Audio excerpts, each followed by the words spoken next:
अस्सलाम वालेकुम। मैं हूँ राना शेर मोहम्मद फेस ऑफ सिंध के साथ। नाज़रीन, आज हम बात करेंगे पाकिस्तान की अदालती तारीख में एक नई तारीख रकम होने जा रही है।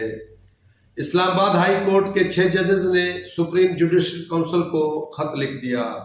6 जजेस खुफिया इदारों के खिलाफ उन्होंने कमर क्यों कस ली है? साबिक चीफ जस्टिस उमर अता बंदियाल ने क्यों खामोशी इख्तियार कर रखी थी? और अब काजी फायज ईसा जो मौजूदा चीफ जस्टिस ऑफ पाकिस्तान हैं और सुप्रीम जुडिशल काउंसिल के सरबराह भी हैं, वो क्या करेंगे?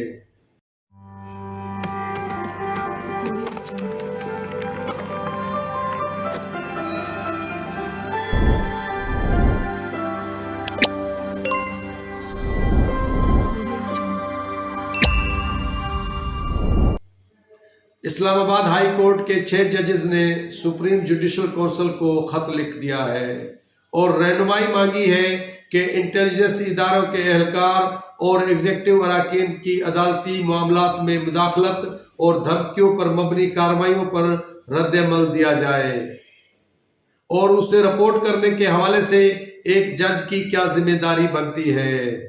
हाई कोर्ट के इन 6 जजेस ने जो खत लिखा है उनमें justice Mohsin Akhtar Kayani, justice Babar Sattar, justice Tariq Mahmood Jahangiri, justice Sardar Ejaz Ishaq Khan, justice Arbab Mohammad Tahir और जस्टिस समन रिफत इम्तियाज शामिल हैं।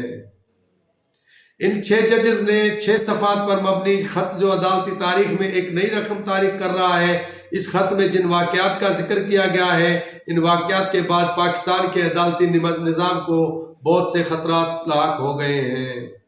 इस खत में जस्टिस शौकत अजीज सिद्दीकी के किए गए फैसले में लगाए गए इल्जामात का जवाब भी मांगा गया है, जिसमें फैज हमीद की जानिब से दबाव और मुदाखलत की बात की गई थी।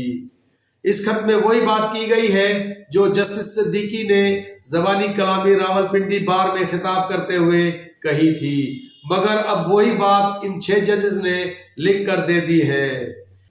इस खत में टेरियन वाइट केस में दबाव, एक जज के घर में खुफिया कैमरे नस्ब करने और गैर कानूनी तरीके से जज के घर के अफराद की रिकॉर्डिंग करने की बातें भी की गई हैं। 19 मई 2023 को ये जज chief justice of Pakistan Umar Ata Bandial और जस्टिस एजाजुल एहसन से भी उस वक्त मिले थे और ये सब बातें उनको बताई थी। इन 6 जजों को सुप्रीम कोर्ट के उस वक्त के चीफ जस्टिस उमर अता बंदियाल और जस्टिस एजाजुल एहसन ने कहा कि हम सुप्रीम कोर्ट के दीगर जजेस से मुशावरत करके इस मामले में कार्रवाई करेंगे, मगर कुछ भी नहीं किया गया। उमर अता बंदियाल रिटायर हो गए हैं और जस्टिस एजाजुल एहसन नौकरी छोड़ गए हैं। इस खत में अदलिया की आज़ादी के लिए रहनुमाई मांगी गई है और एक जुडिशल कन्वेंशन बुलाने की इस्तदा की गई है, जिसमें खुफिया इदारों की जानिब से मुदाखलत पर तमाम जजेस से पूछा जाए कि क्या वो भी ऐसी सूरत हाल से गुजर रहे हैं या नहीं।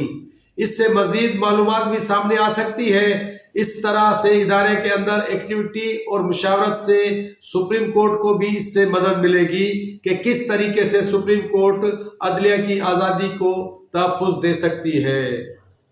इस सारे अमल में इस्लामाबाद हाई कोर्ट के chief justice Aamir Farooq, justice Umar Ata Bandial और जस्टिस एजाजुल एहसन को नज़रअंदाज नहीं किया जा सकता। उनको वजाहत देनी चाहिए कि वो खामोश क्यों रहे हैं। अब चीफ जस्टिस ऑफ पाकिस्तान काजी फायज ईसा को भी वजाहत करनी पड़ेगी और इस बारे में क्या करते हैं ये अभी वक्त बताएगा। इस खत की अहमियत को नज़रअंदाज नहीं किया जा सकता। इस खत के मंजर आम पर आने के बाद अदलिया की आज़ादी पर सवाल उठ गया है और खुफिया इदारों की मुदाखलत से सियासी फैसले करवाए जाते रहे हैं या कि नहीं, कितने अरसे से ये मुदाखलत जारी और सारी है, इसको किस तरह से रोका जा सकता है, इस बारे में बहुत से सवाल हैं जो लोगों के ज़हनों में उभर रहे हैं। पाकिस्तानी अदलिया की रैंकिंग दुनिया भर के मुल्कों में आखिरी नंबरों पर क्यों है? इसमें अदलिया की रैंकिंग में गिरावट की क्या यही वजह है जिसके लिए आज सब सोच रहे हैं?